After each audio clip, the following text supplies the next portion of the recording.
अब नेक्स्ट हम बात करने वाले हैं एक बहुत स्पेशल चीज़ के बारे में जो है मॉड्यूल डॉट एक्सपोर्ट्स। तो मॉड्यूल डॉट एक्सपोर्ट्स एग्जैक्टली होता क्या है उसको समझने से पहले हम एक नई फाइल क्रिएट करने वाले हैं। तो VS कोड के अंदर आएंगे और इसी बैकएंड वाली डायरेक्टरी के अंदर हम एक और नई फाइल क्रिएट कर देते हैं जिसको हम नाम दे देंगे math.js। अब math.js के अंदर हम कई सारे मैथ रिलेटेड फंक्शंस को लिखने वाले हैं। लेट्स सपोज हमने एक फंक्शन बनाया कॉन्स्ट, इसको हम कह देते हैं सम इज इक्वल टू, ये दो आर्ग्यूमेंट्स लेगा a और b एंड ये फाइनल वैल्यू रिटर्न करेगा a प्लस b। तो हमारे एरो फंक्शंस हैं जिनको हम यूज़ कर सकते हैं। अब जैसे हमने सम बनाया वैसे ही हम एक और फंक्शन बना सकते हैं मल्टीप्लिकेशन नाम से। मल्टीप्लिकेशन रिटर्न करेगा a मल्टीप्लाइड बाई b। इसके अलावा हम एक कांस्टेंट वैल्यू बना सकते हैं g के नाम से। अब ये जो कॉन्स्ट g होगा, g की वैल्यू हम रखेंगे 9.8, तो एक कांस्टेंट g की वैल्यू हो गई। अब ये हो गई हमारी math.js फाइल। अब math.js के अंदर कुछ फंक्शंस हैं, कुछ वैल्यूज़ हैं, कुछ कॉन्स्टेंट्स हैं।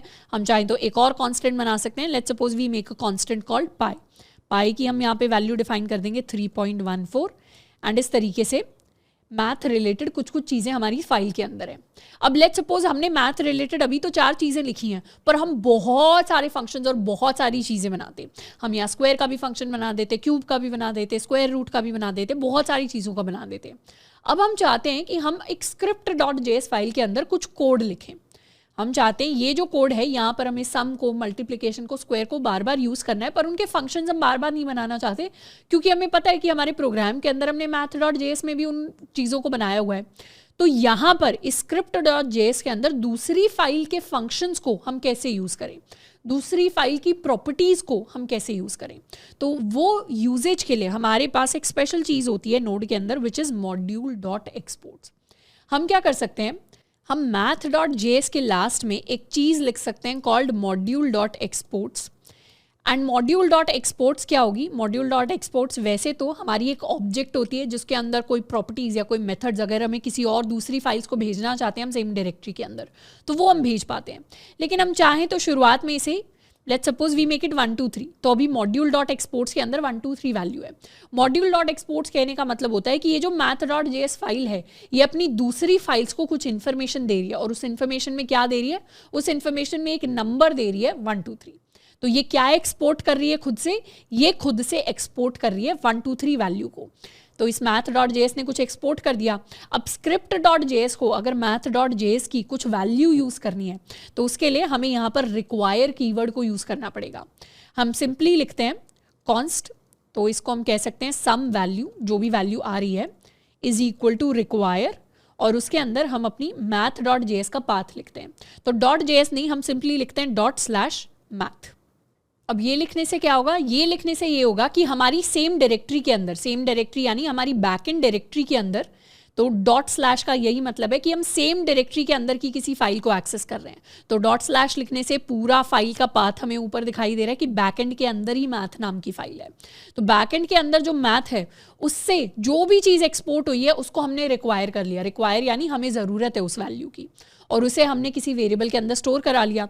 और अब हम चाहें तो console.log कर सकते हैं अपनी सम वैल्यू को। इसको कर लेते हैं सेव एंड यहाँ पे कर लेंगे क्लियर एंड अब हम रन कर सकते हैं अपनी script.js को। जैसे ही script.js को रन किया हमारे पास आउटपुट में आ गया 1 2 3। ये 1 2 3 हमारे पास आउटपुट में कैसे आया, क्योंकि math.js ने मॉड्यूल डॉट एक्सपोर्ट से क्या एक्सपोर्ट किया, इंपोर्ट एक्सपोर्ट जैसे हमारे पास होता है एक्सपोर्ट यानी भेजना, क्या एक्सपोर्ट किया 1 2 3 वैल्यू एक्सपोर्ट की, और script.js ने उस वैल्यू को रिक्वायर कर लिया। रिक्वायर यानी उससे ज़रूरत थी तो उसने इनपुट ले लिया, इंपोर्ट कर लिया उस वैल्यू को और फिर उसे किसी वेरिएबल के अंदर स्टोर करा लिया और अब हम उस वेरिएबल को यूज़ कर सकते हैं। तो वो वैल्यू कहीं script.js के अंदर डिफाइन नहीं थी, ना वो वेरिएबल डिफाइन था, पर math.js से उसने रिक्वायर कर लिया।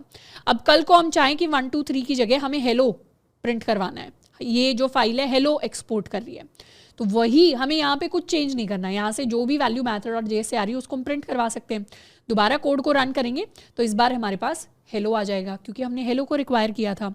अब लेट्स सपोज हमारा math.js कुछ भी एक्सपोर्ट नहीं करता, जिस केसेस में फाइल्स कुछ भी एक्सपोर्ट नहीं करती और हम उन्हें रिक्वायर कर लेते हैं, उस केस में हमारे पास क्या प्रिंट होता है? उस केस में हमारे पास एक एम्प्टी ऑब्जेक्ट प्रिंट होती है। एम्प्टी ऑब्जेक्ट इसलिए प्रिंट हो रही है क्योंकि बाय डिफॉल्ट module.exports एक एम्प्टी ऑब्जेक्ट भेजता है और module.exports एक ऑब्जेक्ट ही होती है, पर अगर एक्सप्लिसिटली हम चाहें तो उसे स्ट्रिंग भी बना सकते हैं, नंबर भी बना सकते हैं, पर जनरल केसेस में जहां भी हमें कोड मिलेगा module.exports हमारे पास एक ऑब्जेक्ट होगी।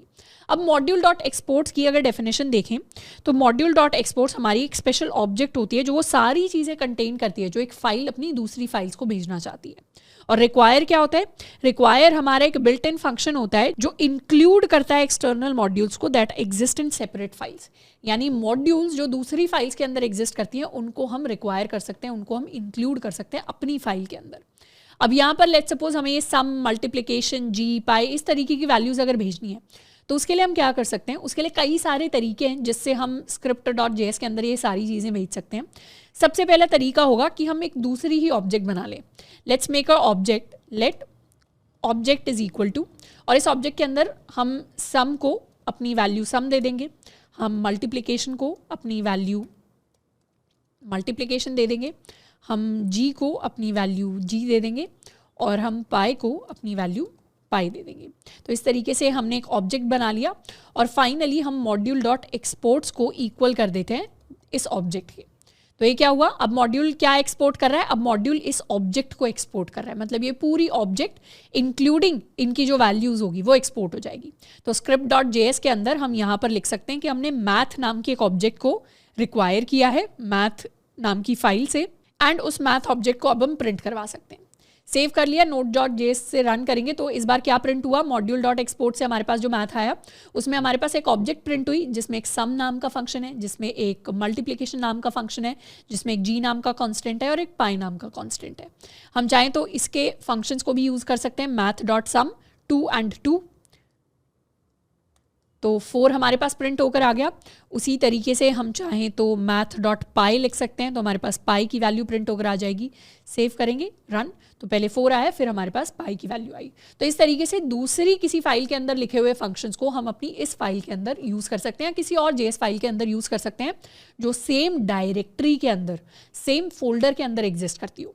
एंड यहाँ पर तो वैसे बहुत बेसिक लग रहा होगा, पर जब हम बड़े बड़े प्रोग्राम्स बनाएंगे, जैसे जब हम बैकएंड डेवलपमेंट को यूज़ करके अपना मेजर प्रोजेक्ट बनाएंगे, तो जब भी हम बड़े प्रोजेक्ट्स बनाते हैं उसमें सारा का सारा कोड हम एक सिंगल जावास्क्रिप्ट फाइल के अंदर नहीं लिखते, हम कोड को अलग अलग फाइल्स के अंदर डिवाइड कर लेते हैं। जैसे लेट्स सपोज किसी यूजर के लिए हमें साइन अप और लॉगिन का कोड लिखना है और उसके साथ साथ यूजर की प्रोफाइल को चेंज करने का भी कोड लिखना है, तो दोनों कोड्स को हम अलग अलग जावास्क्रिप्ट फाइल्स के अंदर लिखते हैं। तो इस तरीके से हमारे पास कोड में मॉड्यूलैरिटी आ जाती है। मॉड्यूलैरिटी यानी छोटे छोटे मॉड्यूल्स के अंदर हम अपने कोड को डिवाइड कर सकते हैं, which is a good development practice. अब ये तो हो गया एक ऑब्जेक्ट को बनाने का।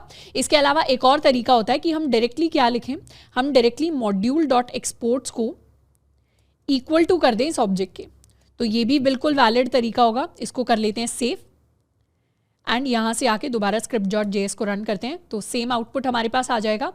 एंड इसके अलावा एक और तरीका होता है, कमेंट आउट कर लेते हैं, हम सिंपली जब अपने सम को डिफाइन करते हैं तो हम यहाँ लिख सकते हैं module.exports.sum, यानी module.exports ऑलरेडी हमारे पास एक ऑब्जेक्ट तो होती है, उस ऑब्जेक्ट के अंदर हमने एक सम नाम का फंक्शन बना दिया। सेम चीज़ हम यहाँ पर लिख सकते हैं, इसे कर लेते हैं कॉपी एंड पेस्ट। तो इस तरीके से module.export के अंदर कई सारे हम फंक्शंस एंड कई सारे कॉन्स्टेंट्स पास कर सकते हैं। तो दोबारा से कोड को रन करेंगे तो ये दोबारा से सेम आउटपुट हमें ला कर देगा। एंड इसी का एक और शॉर्ट फॉर्म होता है, यानी जब हमें कुछ एक्सपोर्ट करना होता है तो मॉड्यूल को हटाकर हम सिर्फ एक्सपोर्ट्स भी यूज़ कर सकते हैं। यानी अगर हमने इस तरीके से सिर्फ एक्सपोर्ट्स लिख दिया और दोबारा से कोड को रन किया तो भी वो परफेक्टली रन करेगा। पर ये जो एक्सपोर्ट्स वाली चीज़ है इसको हम ऐसे नहीं यूज़ कर सकते। यानी अगर हम वापस से इन सारी चीज़ों को कर देते कमेंट आउट, और जैसे हम लिखते थे module.exports इज इक्वल टू 5, तो ये तो एक वैलिड स्टेटमेंट हो जाती थी, पर अगर हम चाहें कि सिर्फ एक्सपोर्ट्स इज इक्वल टू 5 लिखें तो उस केस में हमें एरर मिल जाएगा। उस केस में एरर इसलिए मिलेगा क्योंकि ये एक्सपोर्ट क्या है, इसको जावास्क्रिप्ट एक नॉर्मल वैल्यू की तरह, नॉर्मल वेरिएबल की तरह ट्रीट करेगा।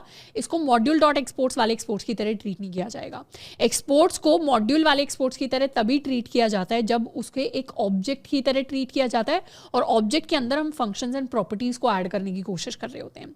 तो यहाँ हमने सीख लिया कि मॉड्यूल डॉट एक्सपोर्ट्स क्या होता है, हमारा रिक्वायर क्या होता है, और दोनों की हेल्प से एक मॉड्यूल यानी एक फाइल से हम दूसरी फाइल के अंदर किसी भी फंक्शन या प्रॉपर्टी को कैसे ट्रांसफर करते हैं।